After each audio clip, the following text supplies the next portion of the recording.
Hey fam, what's good? Welcome back to the podcast. This is Winter. Please make sure you're following me on Instagram and Twitter at Lil Snowbabe. That is at LilSnowBabe. I'm so glad to have you tuning into today's episode of the podcast, and I really hope you enjoy it. Hey girl. Hey, how are you? I'm good. How are you? I'm all right. We're alive. We're living.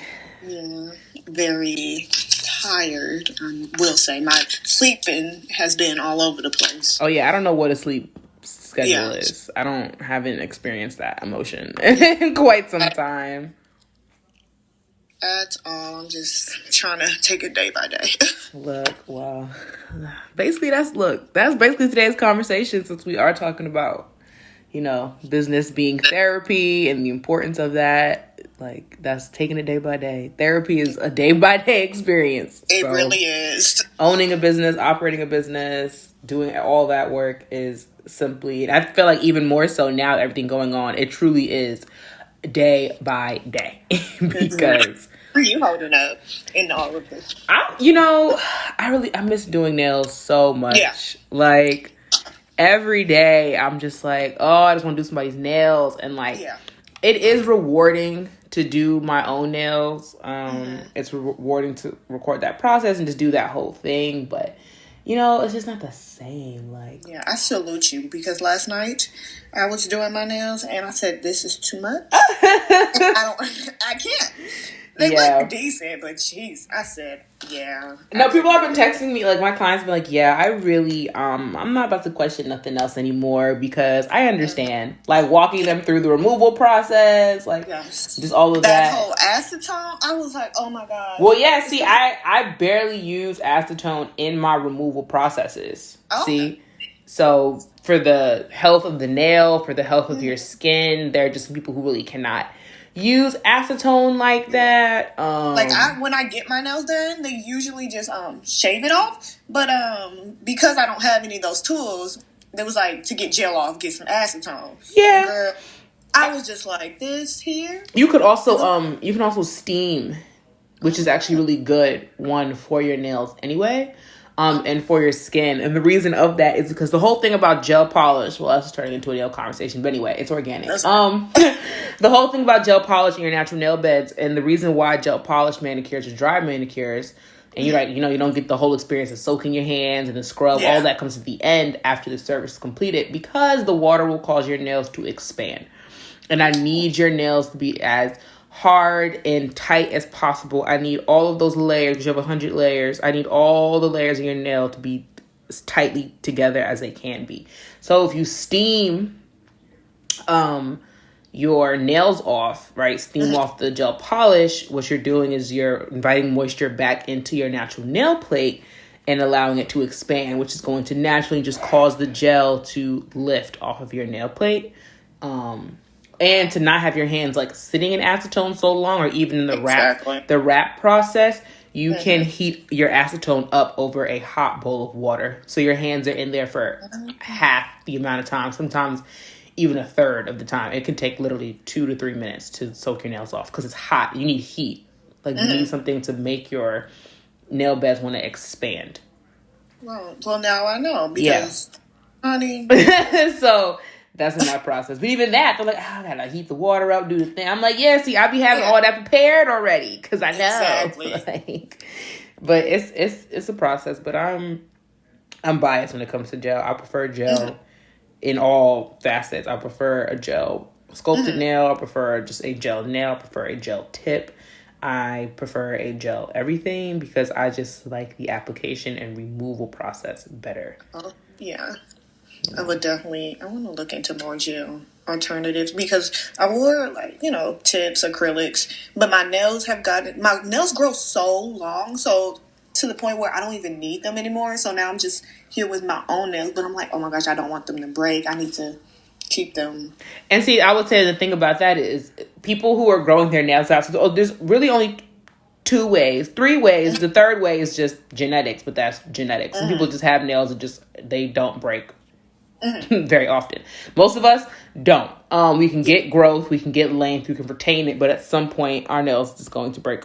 So you only have really two options, which either you layer a lot of shellac over your nails, Okay. or you do very, very thin coat. So it's less than you would need of shellac. Very thin coats of a builder gel. A clear builder gel, or like you like nude tones, so you can go like really nice nude pinky or brown, something very soft, very natural. And you just do one or two coats of that over the entire nail plate, and that just gives it strength, right? It's adding no length. It's not doing any of that. It's just reinforcing your nail. So as it grows out more, you can retain that length and they won't break. Well, now, you know, I just need to come and see you. Yes, period. When you come to New York, we can get you taken care of. But I always tell people if they're looking to do things like that, you know, a really good brand is the gel bottle. You don't have to have a license. Well, you don't have to have a license to buy some of their stuff, but their entire range of colors and builder gels and things like that, you don't need a license because those aren't the pro products. Those are the step down from pro, but still work just as well. You can go to the Gel Bottle Inc. and you can buy a bottle of either like a clear rubber base and clear rubber top coat would be a really good option for you because you're really just looking to reinforce your nails. And clear is a great option because then you can go on top of that with whatever color you want of polish. Or you can do their BIABs, the builder in the bottles, and those already come in some nice nude colors. Baby is one of my favorite colors. It's an extremely pale pink. It looks beautiful. It just looks like you have really nice, healthy pink nails. Because your nails are pink anyway, because of the blood vessels. That's a really good color, and you don't need a base coat or a top coat, like any of that shit to work with that product. It's kind of an all-in-one product. And then you can get a gel lamp. I mean, you can get a gel lamp from Amazon. I really would not suggest that. You can get a gel lamp from Sun UV. They're a brand. Those ship relatively quickly, and they're always having sales.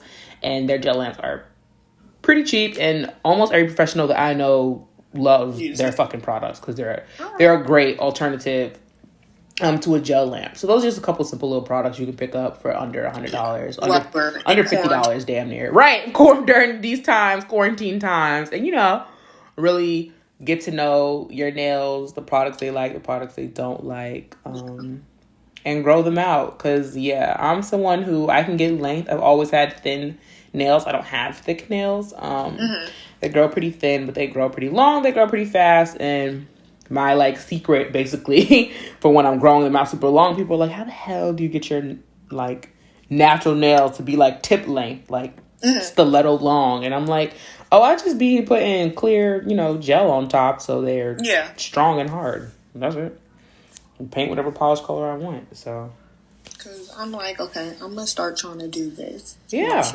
I think everyone should learn how to really beautify, you know, and care for themselves and do things like that. But of course, I'm biased to nails, but that's my therapy. Doing like opening a home studio and like going to school and becoming a licensed nail tech and like doing all of that. Like as difficult as the process, I'm not even gonna say how difficult. It wasn't difficult. It's just a tedious process. There are a lot of steps.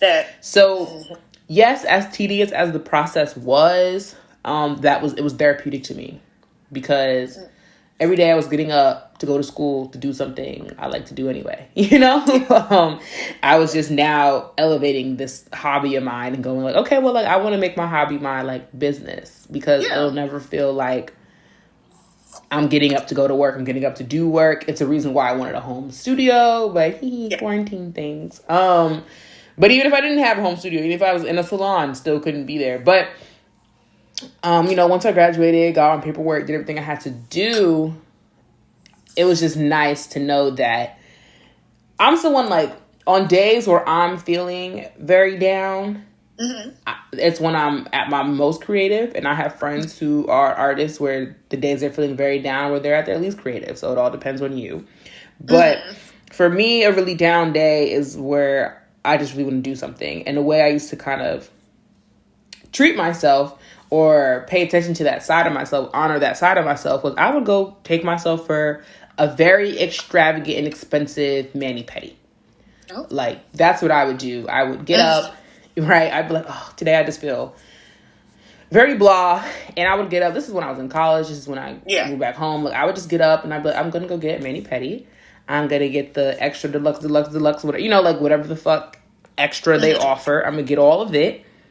The sea scrub. Yeah, no, right. I'm getting the scrub. I'm getting the mask. I'm getting the sugar removal. I'm like getting everything. Everything. I'm callous. Like, have me in the chair for 2 hours if you feel like it. I'm here. This is what I'm like. This is my activity for the day. This is my pick me up.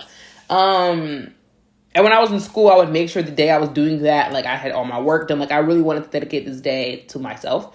And I would get my nails done. So I did the same thing in becoming a tech. Like I still, when I'm really down, I'm like, I'm gonna do my nails. And now I like it because I really know how to properly do my nails.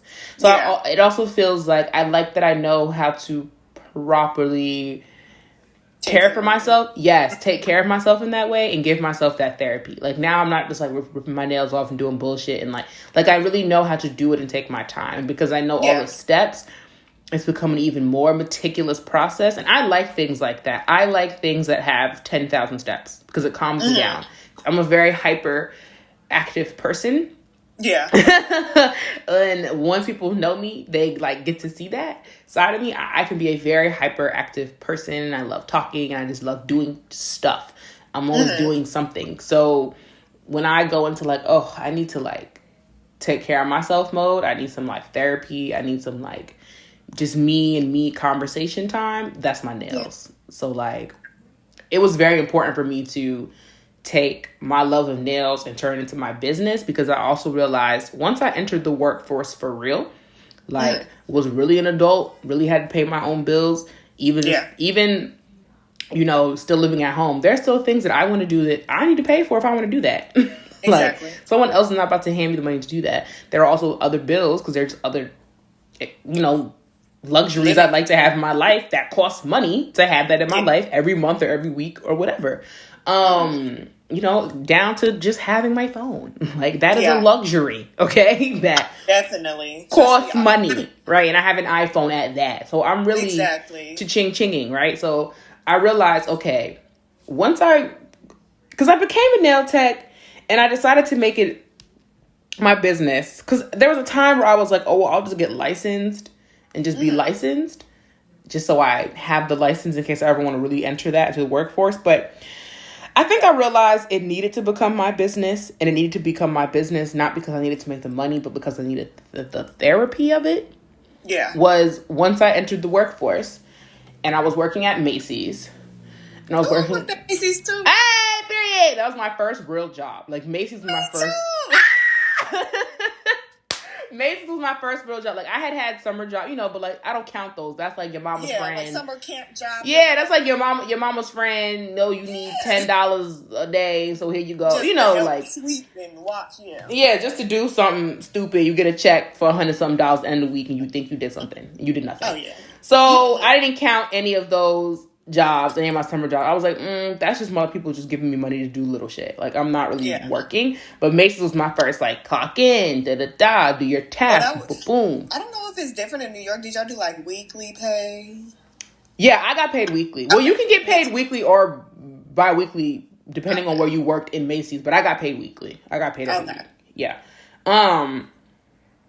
But I had so I had 2 jobs. This is how I was trying to get myself through school. So I worked at Macy's and I also worked at a sex shop. I worked, I'm not going to say the name actually because we got beef. Okay. So I worked, because I thought about it and I know people listen to it. But I worked at a sex shop. And if you know where I worked, then you know where I worked and shut up. But I really loved that job. I left that job due to management, not because I didn't like my job. I liked my job. And yeah, as I was getting up, going to work, doing these things to make this money so I can go to school, I just realized I like working. I like to make money. I like interacting with people, right? Mm-hmm. I liked the conversation. I liked task delegation. I liked all of that. So I was learning everything I liked, but I did not like the work I was doing. Yeah. At Macy's. This is Macy's. Plays a big role. Yeah, so I was just, and I just had a day, I was servicing this client, right? Mm-hmm. was a man and his wife. They were there for his wife. And this is at Macy's. Shopping for maternity clothing and things like that. And his wife is, trying stuff on. She was a dream. They were great. I feel like they were... It's so... Because they were white, but whatever. We're all getting... That'll be another podcast. But I really felt like they were angels sent to me. Because as the wife was trying on clothes... And they were my biggest clients my whole time working there. I made a huge ass, commission off them. They spent so much money. But the husband and I are getting into a conversation. His wife is... coming out every couple minutes to show us the outfit. And we're like, oh, we love that. Ooh, yes. Maybe try it in yellow. And the husband starts talking to me, just chatting me up. And out of nowhere in the conversation, he was like, yeah, so why are you here? And I was like, what do you mean? What do you mean? I'm at work, right? Trying to make a joke out of it. And he was like, no, I understand that. But he was like, the conversation that I've been having with you for the past half hour has been filled with, so much creativity, so much life, so much energy, just all of these things. And he was like, I don't think you're meant to be here. Sure. So he was like, do you plan on staying at this job very long? And I never really thought about it. Yeah. Because I also understood that becoming a nail tech is not like I'm going to be really making enough money to sustain myself in the way that I would like to within the first week of opening, right? I knew I would have to keep one of these jobs just to pay the bills. So I never really thought about that. So I was like, I don't know. I was like, right now, I'm only part-time, blah, blah, blah. He was like, you should really think about it. Because I don't feel like this is the place for you. Yeah. And he says, you shouldn't let yourself get stuck. Like, he got really deep. Like, he was like, you shouldn't allow yourself to be stuck in this position and get used to this job and get used to this money because you have much more to offer than this. And I said, oh, all right. God, is that you? Spirit? Sending an angel? I said, Spirit? I said, what? Cause it was like, because we were having like the most lighthearted of conversations and then he just got real deep. Switched it up. Switched it. And I was just like, huh? Which is why I tried to make a joke like, what you mean I'm at work? And he was like, no. I'm not talking about that. Yeah. Why are you here? And I was just like, what are you doing right now? I just met you 2 minutes ago. Why are we talking about me? And we went on and had this conversation just about like my life goals, my life plans, what I want to do, what I want to achieve, his children, his life, like, his adult children, just everything. And the next week I quit. Oh. All right. Well, that was this. That's all you needed. I quit, and then I found an even better, higher paying job. See? And it's little things like that. You won't even pay. It's the little things. You can have, man. You can just, wow. And I'm just thinking about things that have happened, and you don't pay too much mind about it. No. And then you go back to it, and you're like, you know what? I'm going to just go ahead and do it, And I did that. I quit. I found a better job with a better company. I felt better management, just better co-work, everything. And I was just like, that's so fucking crazy. I was like, that's so wild. This man spoke this into me and like, I led myself right to, it was just crazy. And so then there I am, okay, but I'm still trying to have this little other job. Then I ended up leaving that job too because I had another conversation again with a client. Conversation. I see why you have a podcast. Yes, I will talk to people. That's why I like working in sales because I will talk to people. I will talk to somebody, okay, and I will talk to you for half an hour until you buy something. You're gonna buy something. But it wasn't like my goal was to get you to buy. I was just gonna talk to you, and eventually. You would be like, let me just go ahead and buy this little something right here. I've been in the store 50 minutes, whatever. But I like talking to people. So again, another conversation with a client. They're buying stuff. I'm getting ready to, ring them out. And again, they also hit me with the, why are you here? And I said, what the fuck? I was like, what? You too? No, I was like, you too. Now, come on now. This is ridiculous. And I said, no, I'm not going to quit another job now. Come on now. You're dragging it. And then I quit that job.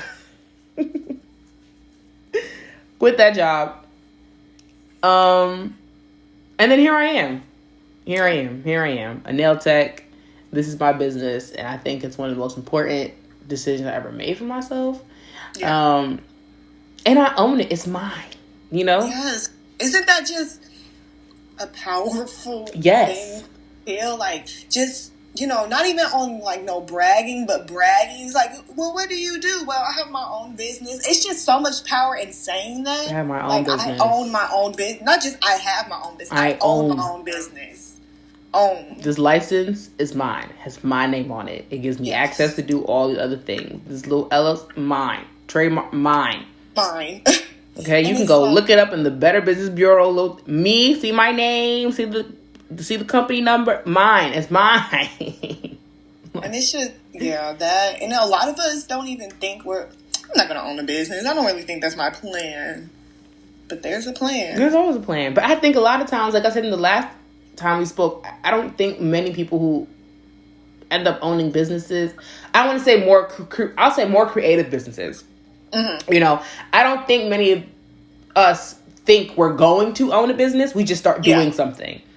And then we start doing something to the level of where now there's a demand for the thing that we do, the service we offer, the product we make. And you start off just selling a couple here or there, you working out your house, working out your kitchen, working out whatever, right? You're not thinking much of it. Then what happens is that demand gets so high. It gets so high. That demand exceeds what you can offer at the level you're at. So you realize, I have to level up if I'm going to meet the demands of what I offer. Like all the way down to I think of braiders, right? Mm-hmm. People who braid hair. People are always, for some reason I don't understand, so surprised that braiders make the income that they do and open up whole shops or whatever. I don't know why. I'm like, everybody gets their hair braided. Now, I do recognize there's a difference between the African hair braiding shops and the Black American hair braiding shops. Mm-hmm. Yes. And there's also differences in terms of income. Yes.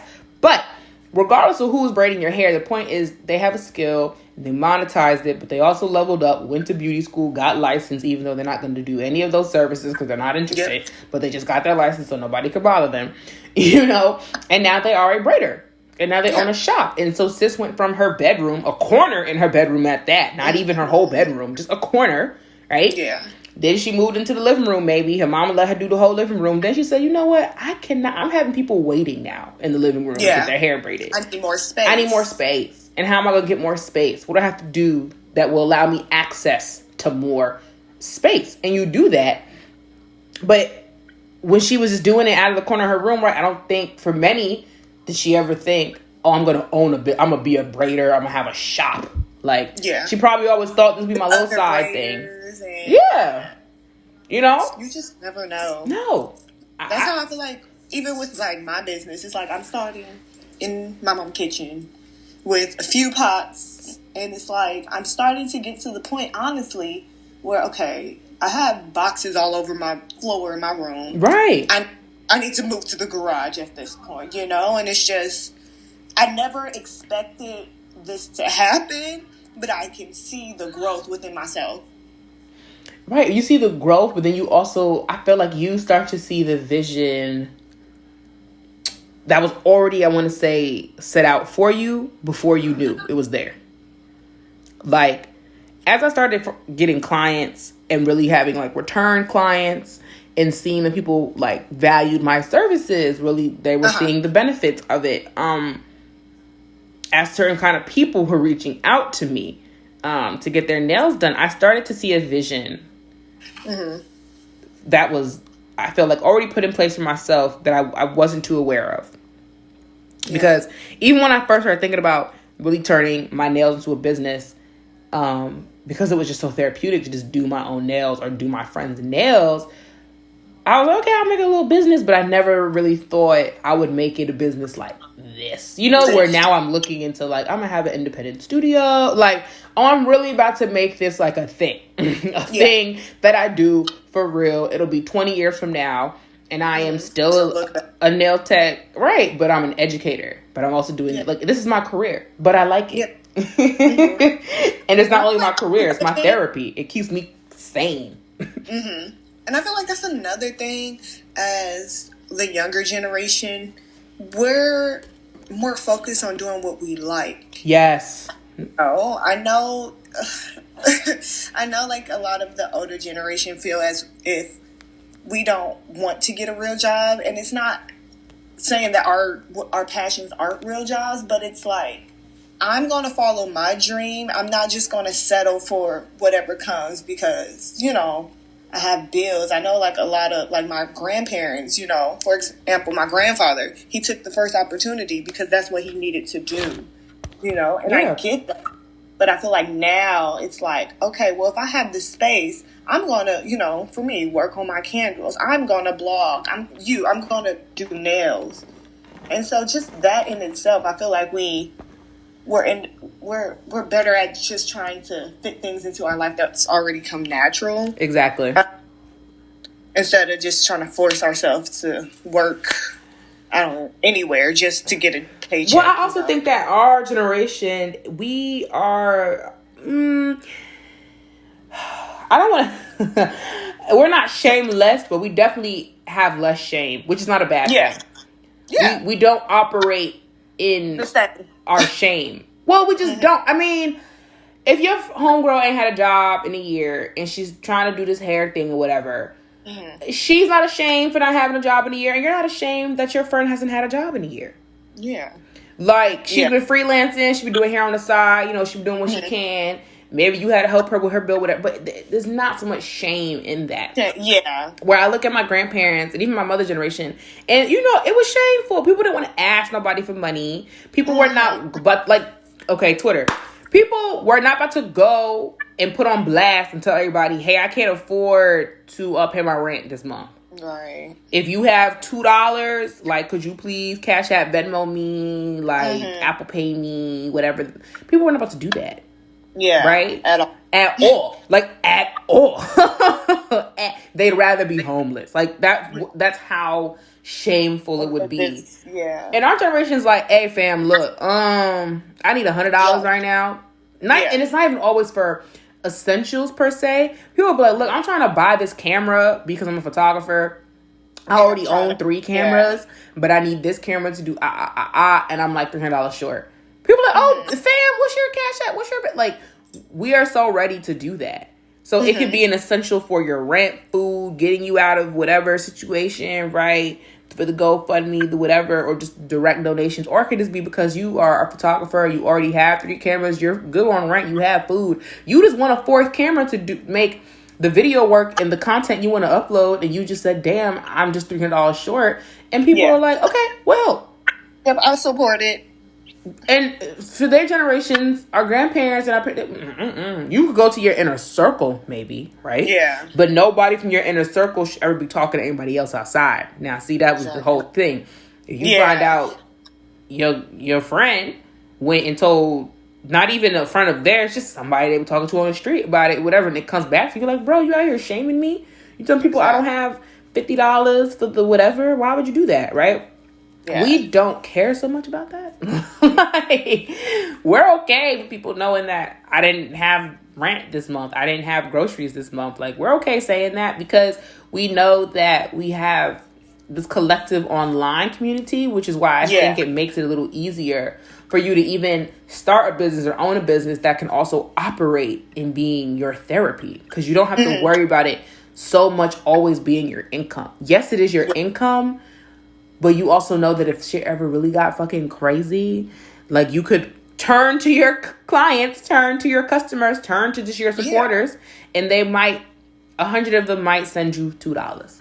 Yeah. To cover the rent for the week or the month, and it works out. So I agree with you on that statement. I definitely, yes. If we have the space, the time, hey, I'm going to do nails. Yourself, I'm going to make candles. Yeah. Like, some people, they're like, you going to make candles? Yes, I'm going to make candles. Like, that's what I'm going to do right now. Yeah. And I'll get me a little part-time job over here or whatever. But that's what I'm going to do. I'm not going to go be full-time at whoever corp and, make candles when I can. No, I'm going to make candles. Then I'm going to go to work when I can. Like, it's almost like that. Like, I'm going to do what I want. That's literally how I've been maneuvering. Like, the part-time job I do have, she'll text me like, hey, do you want to work tomorrow? Or, hey, are you free this week? Because she is, like I was saying in the other podcast, she's also a small business, so she understands. Yes. And so I like that. But it did get to a point where it was like, okay, I need a little extra. So I did get like a seasonal part-time somewhere. But I don't even remember the last time I've had a full-time job. Exactly. We do what we want, and we go to work when we want as well. Yeah.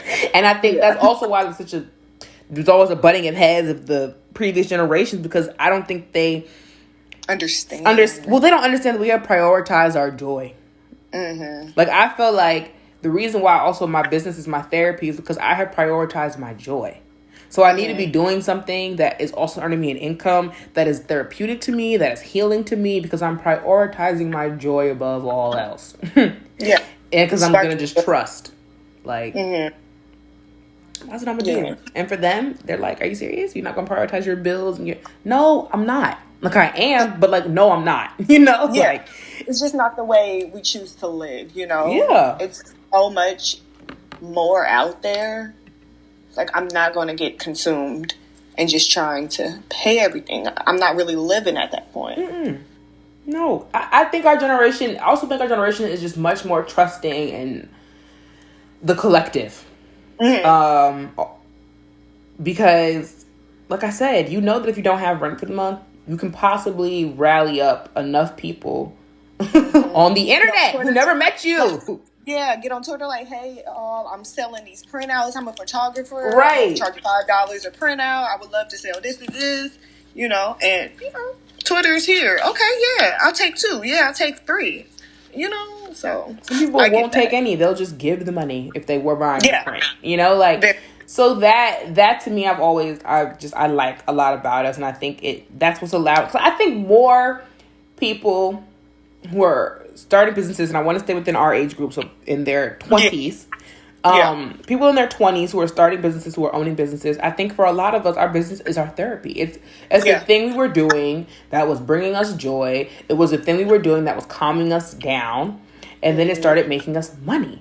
And we figured out how to continue to allow it to make us money, but still be our therapy. And I think that's really radical.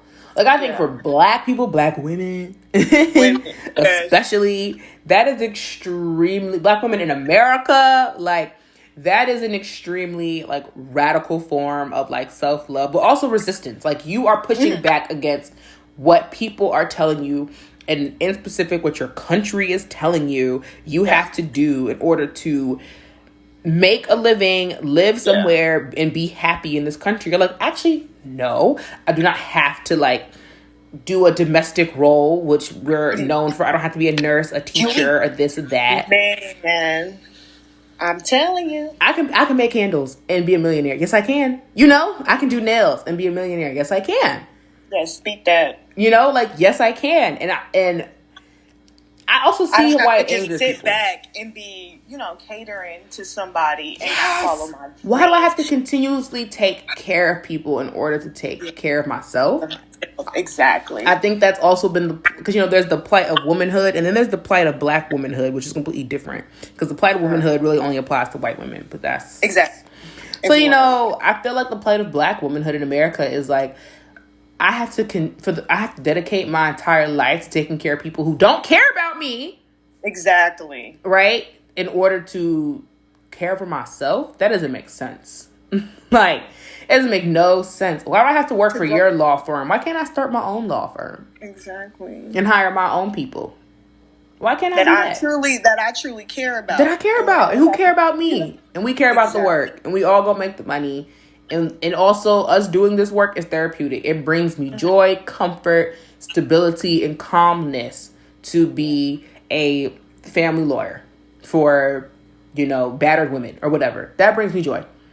Yeah. It brings me joy. When I first, started to even spark the idea of a candle business, I was currently blogging at the time. And within those months of me, like, really trying to research and stuff, I was going through, you know, a breakup. So it was like, it was taking my mind off of one thing and focusing on how can I better myself in a good life, you know? How can I enjoy this and, what's this, like, type of wax? Or let me just write out how I've overcome this and that. Just doing little things like that within my blog and my candle business took me to a better place mentally Um, it's just, I don't even know how to elaborate. I mean, but I feel it. But I think for a lot of things too, right? I think a lot of ways when we find out what is the thing that brings us the most joy is usually after we've experienced something that brings us very little joy. Right? Mm-hmm. You're like, okay, this breakup was traumatic. This was hurtful. This brought me a lot of pain. This took some joy, right? There was joy you were experiencing in the relationship. Now I'm not going to experience that same kind of joy anymore. So I need to do something else, right? I need to do something else. And you realize, okay, candles might be my something else. And then you realize, oh, candles is very much my something else. Something else, yeah. This and just being a businesswoman is just being able to say, this is mine and I'm working hard at something. Because you can either go left or you can go right. Exactly. Easy. And I chose to go, right. So it was like, yeah, this is what I'm going to make of it. And this is my business. This is what I call me, I feel that. I mean, I want to ask this, but I'm like, I feel like it's a easy answer. Well, people listening will be like, oh, that's an easy answer. But I'm going to still ask it. Why is making candles your therapy? Why? Let's see. Easy answer. I really feel like I get in a zone where, I'm laying everything out and I'm popping my AirPods in and I'm going to town. And I'm like, it's just being able to pour my candles and just watch how they curate and form. I don't know. It brings me happiness to see, oh, I made this product. It's just, I don't even know. Well, I know, but it's hard to explain how I feel when I make candles. It's just something that I really enjoy, to be able to just say I made a product and use my product daily. It just makes me feel good, Yeah, no, I get it. I mean, but it's a joyful feeling. It's really harder to explain how I feel in the moment, because I will have everything laid out. I will put my AirPods in, listening to some good music, right? And I'm just in my zone. I don't know what's going on Twitter. I don't know what's going on the news. I don't know what's going on with, and I'm just focusing on the task at hand. Yeah. No, I feel, and see, that's what I mean. But like, because candle making is a process. There are steps. You don't just get in there and do whatever willy-nilly. Like maybe you're trying something new, okay, but even when trying a new scent, you still have to go through the processes before you explore that new scent. So it's like, well, I've always found there being something therapeutic just about like, I know what's coming next, So when I'm doing nails, I know the steps. So like, I know what's coming next. So my body, like you said, I can just put on my music. I can just zone out. I can just do what I need to do. And then at the end, I have this really beautiful wearable art on my hands for 2 weeks or 4 weeks. And that's just how I feel with my candles. It's just, these are my little babies. I put so much effort into these. It's just, it's something special that I'm happy that I picked up, honestly. Because I don't even know what I would be doing right now. That's how I feel. I don't know what I would be doing. I really don't. Honestly, I mean, I know I would have a blog, but honestly, I'm getting to the point where I still love writing, and I write on my own, like in my notebook, but just trying to find things to write about is what's becoming harder for me. And that's why, because blogging was my outlet. Just, before I even started candles, I would write about any and everything I would go through and just try to give advice the best way I can. Especially going through those times, I was like, okay, I don't want to keep putting so much of my business. How can I right? How can I still talk about it, but not talk about it, but talk about it? And just being able to, quote unquote, boss up in a way and just figure out what's important to me and nobody else, because I felt like I was just living to make everybody else happy. And I got to a point where it's like, okay, I got to do something else, because this is not the way I want to live completely. I don't mind helping, but yeah, I got to look out for me, And that's what I mean. I don't think Black women are given too many opportunities to do that. So we have to create them for ourselves. And I think there's a reason why black women are, what is it, like, we're like the highest like rising number, something like that, of like small business owners and things like that. Like, it makes sense to me because black women are like, well, look, if I'm gonna be happy, if I'm gonna love myself, if I'm gonna resist against what's happening to me, I have to own this. Like, it has to be mine. The thing I do that like sustains me through this lifetime in this realm has to be mine. Like, and one of the ways to make something yours is to, well, own a business, start a business, like offer something to people that you offer in such a way where, yeah, they could maybe go over here and go over there to get it, but they're going to want to come to you. Yeah. You know, like, because nails, there are so many people out there that do nails. It doesn't matter if they're licensed, not licensed, whatever. There's just 1,000 options for someone to go get their nails done. So I have to do it in such a way where someone's going to still want to come to me, you know? Exactly. You're going to always have those few people that is like, no matter what, yeah, I might get my toes done at this place, but I'm gonna go to Winter and get my nails. Right. And I'm here for, I'm that kind of person. Like, I get my feet done one place, I get my hands done one place. That's how I feel. But I don't feel like doing my nails. There's only one place, one person who I'll go to and let do my hands. So it's, you know, yeah, and that's fine, but it's because you don't want to cheap yourself, you know? Take care of yourself. No, you want to. You want to. But it's the same, it's this, you know. But I think black women, we've realized, especially within this new era, right? Within the last, I think, like, you know, 10 years, we've really understood, like, damn, I guess I have to own my happiness. Which you always have had to own your happiness. But, I mean, you have to really... It was never pushed. And it was never, you know... Because grandma not really talk. Well, some. I'm not even gonna lie. Some, but if we want to talk about the greater collective, we lined up all, you know, right now. I don't think that percentage. It might be higher than I'm thinking, but I don't. We're not gonna find that 70% of black women have grandmothers that own a business. No. Exactly. You know, that's not about to be the number. It could be moms. It could be moms, right? But not grandma, which goes to show you, though. So if we go even further, great grandma, so then baby girl, you only one generation out, you know, from being able to see in real time a black woman owning something. But then see, that's not even really... It's of benefit to you, but see, you're still only one generation out, which means mama still has to work out so many kinks. You gotta go see it all. Whereas for other people, they about 7 generations out. You know, all their mamas have owned something or was the VP so it's kind of smooth. It's almost second nature to you.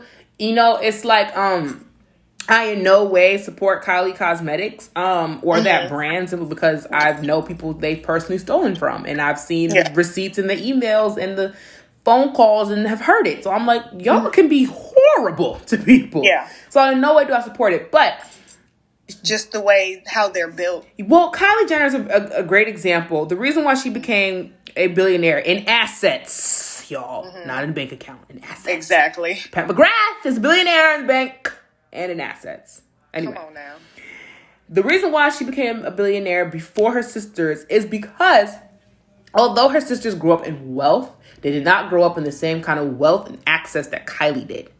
Right? Exactly. Money was not always available to her sisters. There were definitely times where their father had to be like, don't know if we're going to have the same kind of family vacation. We're still going to go somewhere. It just might not be as extravagant.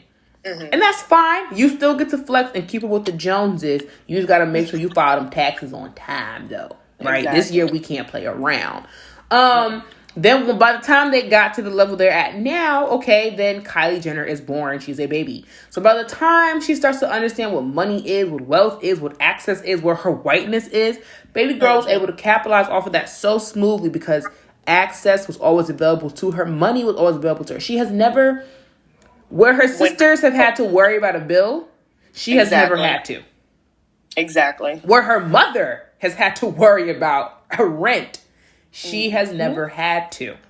She does not know what that experience is. So she can never, ever, ever, ever empathize with anyone on that. Where her sisters can to a level, where their mother certainly can, and where their grandmother most certainly can, right? Yeah. But Kylie cannot. She can maybe sympathize, maybe, but she cannot empathize. And so that, in a sort of twisted way, maybe, that's not the word, but that gave her a leg up Yeah. In monetizing what she is and who she is and her lifestyle and being able to figure out how to flip the bag. She said, oh, I've always only seen money. So she's also it's never been a thought in her mind that she couldn't own something and make the most for her for as long as she could. Yeah. So where you have people who are coming from that, you don't have black women having that same experience. And now we have a Jordan Woods and a Jody Woods who are mixed race but are black. They're extremely black in appearance and identify themselves as black women, which I appreciate. I do appreciate that Jordan Woods is a mixed race woman but identifies herself as a black woman. Yeah. Because there are women that look like her who identify as mixed. No, I'm Caucasian. Right, who don't even identify as black women at all. Or identify only as mixed. And she identifies very much as being a black woman in America. So, even with that... Wow, I'm just elaborating on that. I'm like, that is so true. Like, mixed. Yeah. Like, mixed. Yeah, mixed. People are like, I'm mixed. And you're like, okay, but like, you are black. No? Like, yeah.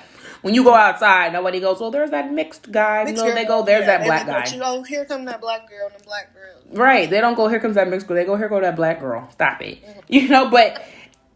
whereas Jordan now, right, has experienced things that her sister Jody will never, financially, in a sense, growing up. Now, Jody might experience these things as an adult, but growing up, right, Jody has never experienced some financial hardships that Jordan has with her mother and father. Exactly. Right, and now their father has transitioned onto the spirit, so...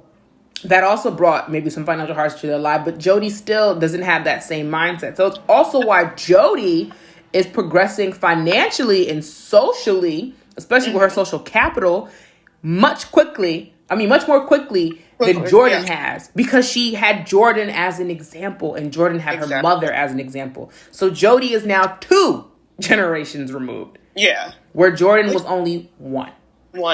So there's that advantage. And I think for a lot of just black women, we just black Negro, we might have 1 generation or we might have none. We might be the one doing it for the first time. So when you think about that, it's like this can only be a radical resistance.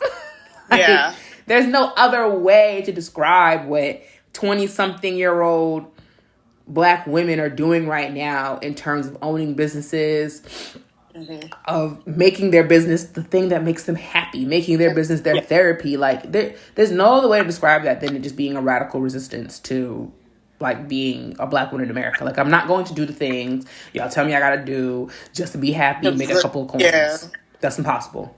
Like, I should be able to finance my whole entire life happily. By myself if I wanted to. By myself, happily, by choice, okay? Right? Like, I've had time. I remember. Family members. You know, I live a life where I like expensive things. So okay, and I've had people like, well, you better find you a rich husband. Why can't I be my own rich husband? I am self-partnered. I am my rich husband. What are you talking about? Okay, I have to understand this is where they're coming from. Right. You know. So. Well, because their only example as well as a woman affording herself that kind of lifestyle is not through means of her own. Exactly. It's her husband. Right. Man. So it's like, well, if you want to buy all of this for yourself, your husband has to give you the allowance to buy it all for yourself. Okay, but then I'm not really buying it for myself, am I? My husband's buying it for me. Yeah, and it's just, I don't want that. I'd rather. By the time I have a husband, I want to be able to buy it for myself. Yeah. And I'm like on the type, like, me and my friends have this discussion, you know. A lot of my friends are, I can't wait to get married, this, and that. And, you know, if that's in God's plan for me, then so be it. But right now, I'm trying to form a life for myself. I'm very much on my Tracy Ellis Ross, okay? Listen, like, if it's in God's plan for me. Exactly, then so be it. Then cool. But, like, I'm cool. I'm cooling, you know? I'm liking living my life. I'm liking owning the business. Exactly. I'm liking making my own little money moves. I'm liking being responsible for me and me.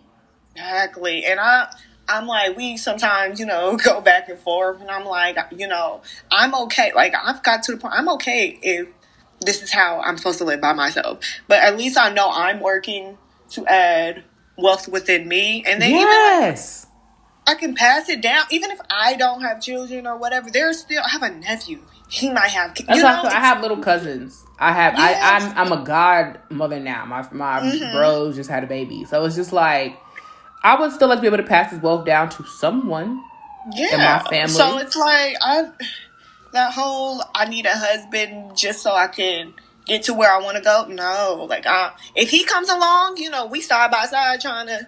But see, it's also like, if he comes along, when he comes along, I'm gonna already be at where I'm gonna be at. Exactly. So, and so that's another conversation. That is, but it's like, he gonna have to be there already. Shit, it's not gonna be no, sir.